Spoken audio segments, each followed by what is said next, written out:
Pinatay sa sakalang isang babae sa Mandaluyong City na nakituloy lamang sa kanyang tiyakin para mag-report sa trabaho. Ang nasakoteng suspect dating kinakasama ng tiyakin ng biktima na may pagnanasa umano sa biktima. Tunghayan sa aking eksklusibong pagtutok. Madaling araw noong 1 ng Hunyo, natagpo ang patay sa loob ng kanyang tinutuluyan sa Barangay Addition Hills, Mandaluyong, ang 24 anyos na babaeng biktima.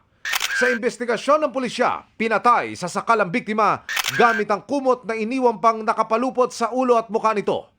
Nakalilis ang damit pang itaas ng biktima pero sa inisyal na pagsisiyasat, hindi siya ginahasa. Yung biktima po, nagpunta lamang po dito sa Metro Manila, specifically dito sa Mandaluyong, para mag-report sa kanyang trabaho kasi online po yung kanyang job eh.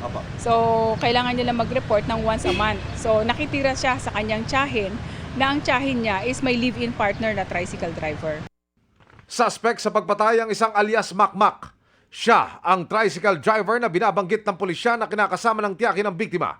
Batay sa pagsisiyasat, sa loob ng ilang araw na pagtigil ng biktima sa bahay ng kanyang tiyakin, ilang beses daw na kinutuban ng biktima sa kinikilos ng suspect na parang may pagnanasa daw sa kanya ito. Parang masama ang pakiramdam niya dito kay alias Makmak.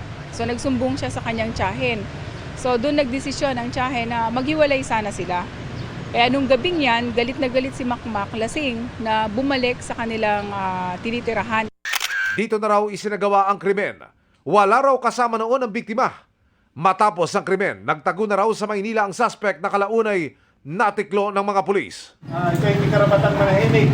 Ano mang pwede mong sabihin, pwede gamitin laban sa iyo sa aming korte.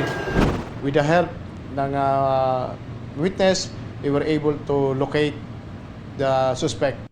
Wala pang pahayag ang suspect na kinasuhan na ng attempted rape at murder.